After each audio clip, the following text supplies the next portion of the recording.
Good morning, children. Today, let us start a science subject with the topic chemical reactions and equations. About physical and chemical changes, balancing the chemical reaction, types of chemical reactions, and that examples. Now, we all know there are two types of the chemical reactions. One is called a physical change, another is called as a chemical change. So what is a physical change? In the physical change, you just take an example in this. Iron react with copper sulfate solution gives iron sulfate and copper. In this, iron and copper sulfate solutions are the two substances, but iron sulfate and copper are two new substances are formed.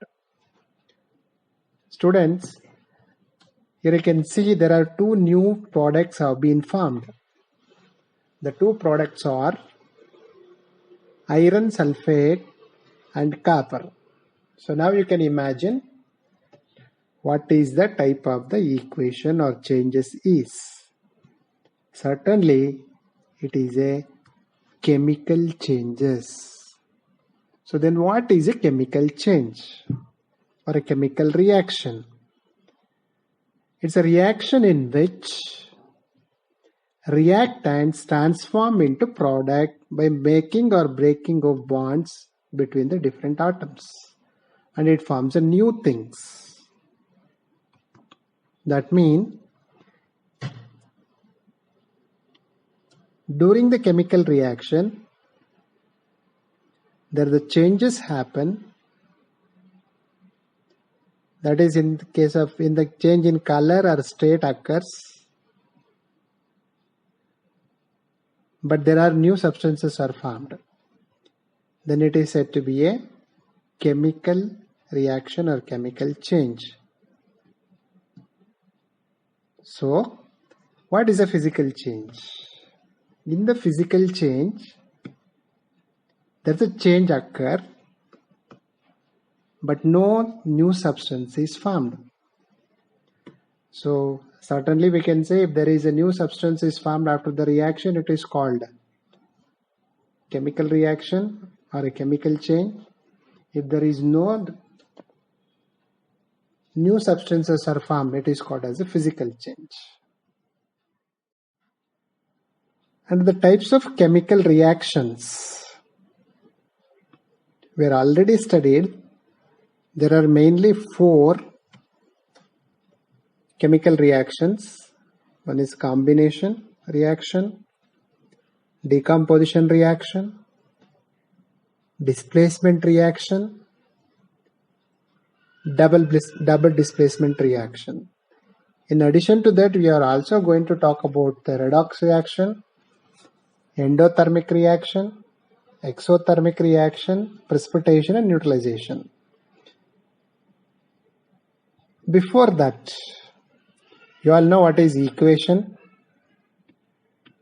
It's a symbolic representation of the chemicals.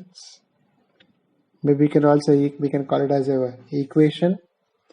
Here the symbols are used to represent the chemical equation. Before we go to the chemical equation, let us see how to write the chemical equation. A chemical equation has two parts. That is, one is called as a reactant parts and the other one is called as a products. The left side of the equation or left side of the RMR, we call them as a reactants, and the right part of the equation we call them as products. So you may see in the very first example itself, iron plus copper sulfate solution gives iron sulfate plus copper. In this, copper sulfate and iron are example for reactants, whereas sulfur sulfate solution and copper are an example for products. So now reactants are used to make the products, right? So even another example it is given in this. Zinc reacts with dilute sulfuric acid, gives zinc sulfate plus hydrogen gas. Zinc is in solid in state, dilute sulfuric acid is in aqueous state, ZnSO4 is again aqueous state, and H2 is in the form of gas. Here, zinc and sulfuric acid is an example for the reactants, whereas zinc sulfate is an example for products. So the next topic will be balancing of a chemical reaction. How to balance the chemical equation. As we know, in a mathematical equation, there is a left hand side and a right hand side. Both the values will be equal. In a similar way, number of atoms of each element in the reactant side will be is equal to the product side, then we call it as a balanced chemical equation. So when we are equating the balance, or when we balancing the chemical equation, we need to consider the atoms present in the reactant side and as well as product side. Now take an example here. Calcium carbonate react with phosphoric acid, gives calcium phosphate plus carbonic acid. I will repeat. Calcium carbonate react with phosphoric acid, gives calcium phosphate and carbonic acid. Here it is represented with the letter in front of the compounds. The children can notice that CaCO3 in front of it there is a H3PO4 called phosphoric acid, in front of it is mentioned B. Calcium phosphate in front of it is mentioned C, and then again carbonic acid in front of it there is a D. So now let us see and count the number of atoms present in each compound and an element. See, calcium carbonate, you can look at the example carefully. Calcium carbonate, it is made with calcium, carbon and oxygen. So calcium, how much is there? There is only one calcium in that. Carbon, there is only one carbon in that. Oxygen, there are 3 oxygen in that. Similarly, if you go to phosphoric acid, there are 3 hydrogen. Hydrogen number is 3. Phosphorus is 1. And oxygen is 4. Now, the same number should come to the right side, that is called once again products. So now you see there, now you saw the left hand side, now you go to the right hand side. Calcium, how much is there? Ca 1. Here again Ca3 it is there. So here calcium Ca3 is there, here only Ca is there. Now how to balance it? So last part of this question you see there, that is example, balanced example. CaCO3 it is there, add C in place of A.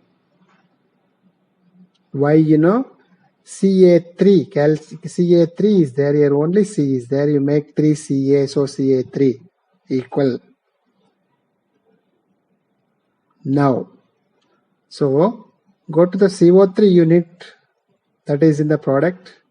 Only CO3 is there. Now this has become 3CO3, 3CaCO3. So now you have to balance in this. So here 3CaCO3, and here in place of D you have to put again 3. Come back to the phosphoric acid, that is in the place of B. In place of H3, so now we are added 3H2CO3. That means in place of D we added 3. That's called 3 2s are 6. Now again in place of B we should add 2 because 2 3s are 6. They should become 6.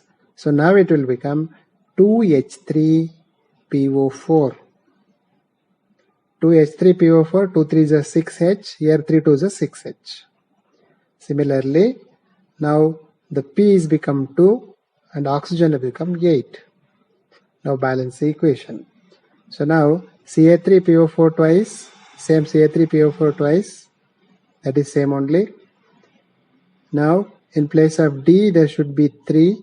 So therefore now the balanced equation is 3CaCO3 plus 2H3PO4 gives Ca3PO4 twice plus 3H2CO3. That means calcium carbonate react with phosphoric acid, form a calcium phosphate and carbonic acid.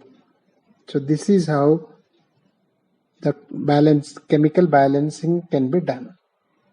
The next thing is, let us go to the another topic called types of the chemical equation. That we know already that chemical types of the chemical equation what we are discussed previously.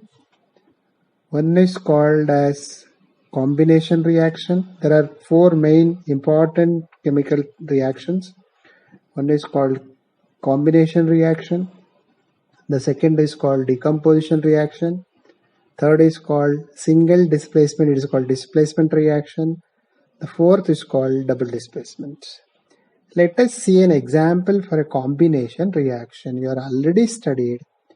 Combination reaction is nothing but 2 elements or 1 element and 1 compound or 2 compound combined to give a single product. So now in a simple way we can say 2 or more elements combines together form a single product. Once again, 2 or more single element or compounds combined together form a single product. This is what is called as a combination. Let us see an example here. H2 plus Cl2 gives 2HCl. Hydrogen plus chlorine gives 2HCl. So hydrogen is an element, chlorine is an element, then both are combined together, it's formed a hydrochloric acid. Take another example here. Here one compound with one element. So carbon monoxide react with oxygen, form a carbon dioxide. Carbon monoxide react with oxygen, form a carbon dioxide. This is example for compound plus element gives a compound. Another one, here compound plus compound gives a compound. Ammonia react with hydrochloric acid, form a ammonium chloride. So here again ammonia is a compound, hydrochloric acid is a compound, it form a ammonium chloride.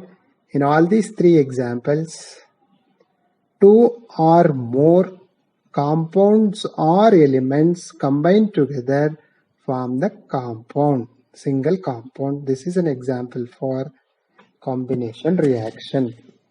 Let us move on to another type of the reaction. This is decomposition reaction.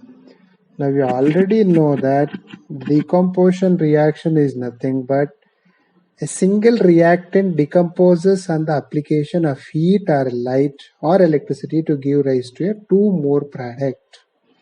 So now it is just a reverse of the first reaction. That means a single reactant decomposes into 2 or more products when we apply a heat or light or electricity.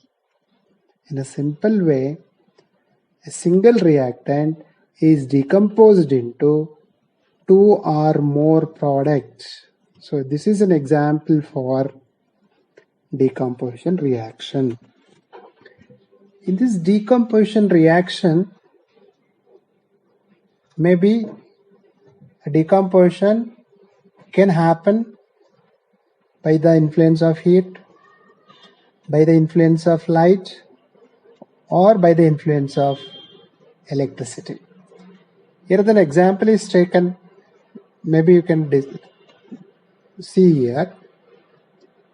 It's a thermal decomposition. Mercuric oxide, because of due to the heat, it changes into mercury plus oxygen. So this is example for decomposition reaction. Another example is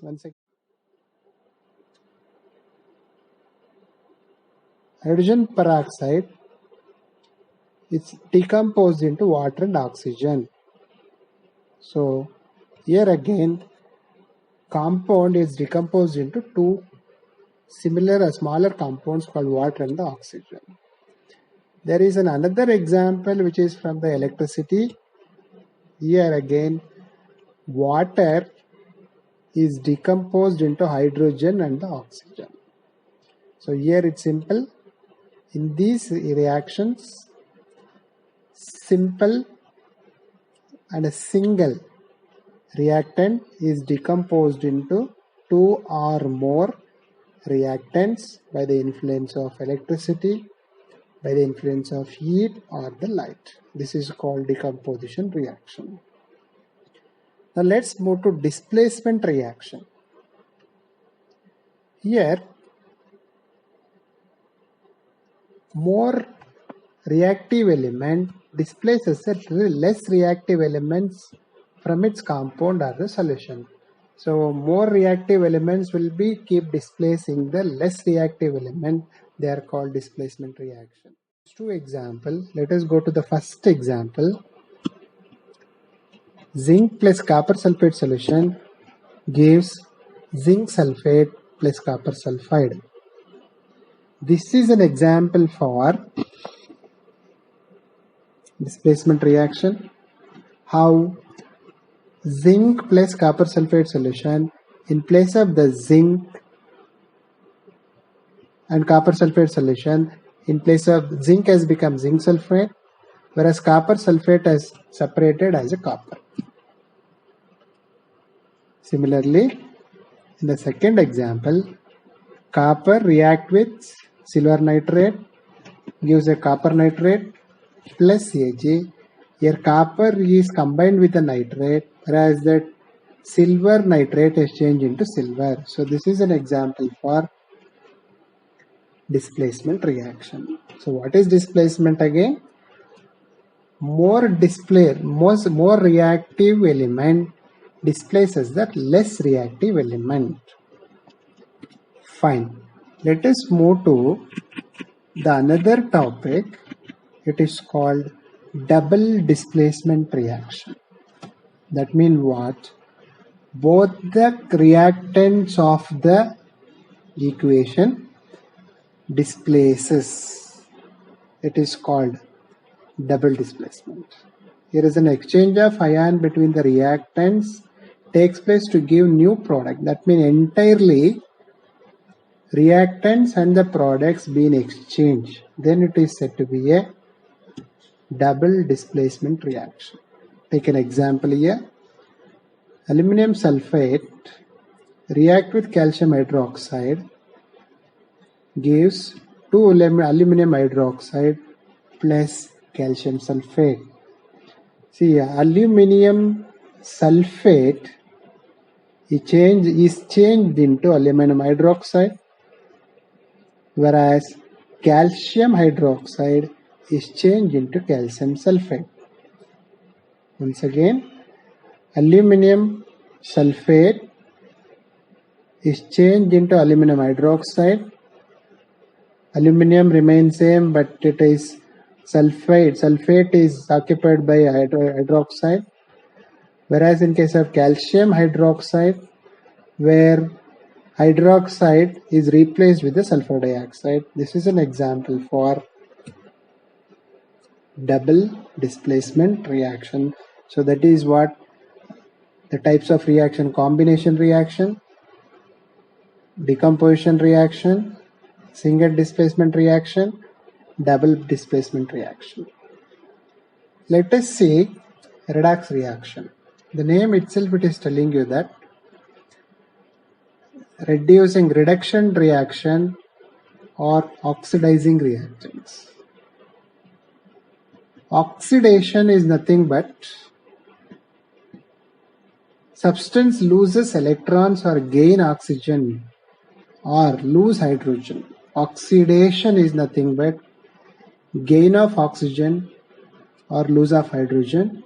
Reduction is just opposite to that. Substances gain electron or lose oxygen or gain hydrogen. So oxidation reaction, which loses the electron or gain oxygen or lose hydrogen, whereas reduction, gain electrons, loses oxygen or gain hydrogen. You would have known that oxidation is carried over by oxidizing agent and the reduction is carrying over by the reduction agent. So what is reducing agent? A substance that oxidizes another substance is called oxidizing agent. Again, the substance that reduces another substance and it self gets oxidized, it is called as a reducing agent. Take this example in this. Iron react with copper sulfate gives iron sulfate plus copper. Here, in this example, iron plus 2 ions or electrons, iron get oxidized and therefore it become green in color. It's called reducing agent is iron. Cu2 plus 2e, that is CuS, it's a reduction called Cu is called oxidizing agent. In both the cases, that means in the reactant and the product, Fe is called as a reducing agent, whereas Cu is called as an oxidizing agent. In another example, zinc oxide from a zinc and carbon monoxide. Here oxygen is reduced, that is ZnO is reduced to Zn, whereas C oxidizes to CO. So therefore Zn is reduced to Zn, ZnO is reduced to Zn, it's called reduction, whereas carbon oxidized to carbon monoxide, it is called oxidation. So that is where it is there. ZnO is oxidizing agent, whereas C is called reducing agent. That's called redox reaction. Now let us move on to another topic. It's called endothermic reaction and exothermic reaction. What is an exothermic reaction? Exothermic heat is evolved during the reaction. During the chemical reaction, if a heat is released or evolved, then it is said to be a exothermic reaction. Here examples were given. Aluminium react with iron sulfate gives aluminum oxide plus iron plus heat. Here heat is evolved. At the same time, methane plus oxygen gives carbon dioxide and water. Again heat is liberated. In both the cases, heat is evolved during the chemical reactions. Therefore, this reaction is called exothermic reaction. Then what is endothermic reaction? The reaction in which heat is required to carry out the reaction. That means here heat is used. In exothermic reaction, heat is released, but here heat is used. Example, carbon dioxide plus water plus sunlight gives glucose plus oxygen. This is an example where it is called example for photosynthesis. So it is endothermic. Here the heat is used to do and carry out the chemical reaction. This is an example for endothermic reaction. Children, these are all called different types of the reaction what you have studied.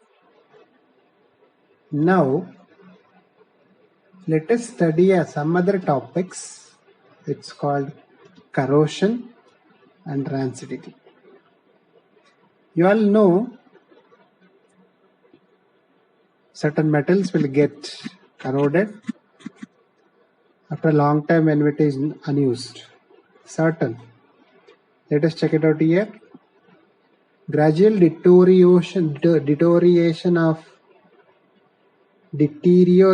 of material, usually a metal, by an action of moisture, air or chemical in the surrounding environment. Corrosion. Gradual deterioration of the materials because of the air, water or chemical substances. It is called as a corrosion. One best example is rusting. You all know when the iron is thrown into the open atmosphere, when it reacts with air and the water, it gets rusted. Is an example. Rusting is an example for corrosion. Here, iron reacts with oxygen. At the same time water, it is called moisture, gives iron oxide. It forms a rust. Fe2O3, 2H2O. It's an example for a rusting. Rusting is an example for corrosion. There is also a corrosion in copper. That is, copper react with water. Then it's from copper react with water and carbon dioxide, that is from the air. It forms a copper carbonate. So this one, once again, when a copper is kept open in the moisture, react with carbon dioxide, it forms a copper carbonate. You might have seen that a green color formation on the surfaces of the copper. Corrosion of silver is again once again example. Silver react with hydrogen sulfide, that is in the air. It forms a silver sulfide with the formation of mercury. So this is again example for a corrosion. And the final topic is rancidity. You might have seen when the oils, edible oils, are mixed with water for a long time, it gives you the foul smell. This foul smell is called rancidity. This is happened because of due to the oxidation of fats and oils in the food. So now we can say when the foods are kept open, foods like fats or oils are kept open for a long time, it gives you a foul smell and a bad taste. This condition we can call it as a rancidity. This rancidity of the food causes food poisoning.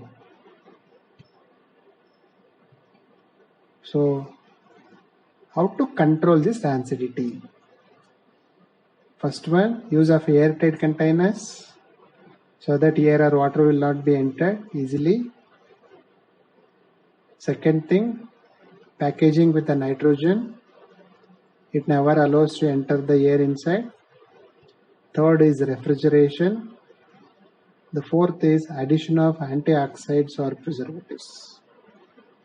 So this is how we can preserve the food, oils or fats. So this is about the chemical reactions and chemical equations what we have discussed so far. Dear students, now we are at the end of the session. Now we understood the different topics, different types of chemical equations, balancing of the chemical equations, and again certain definitions. So it's a time to end up the session. I hope you all understand the concepts. Thank you very much for the listening. Thank you. Once again, thank you very much.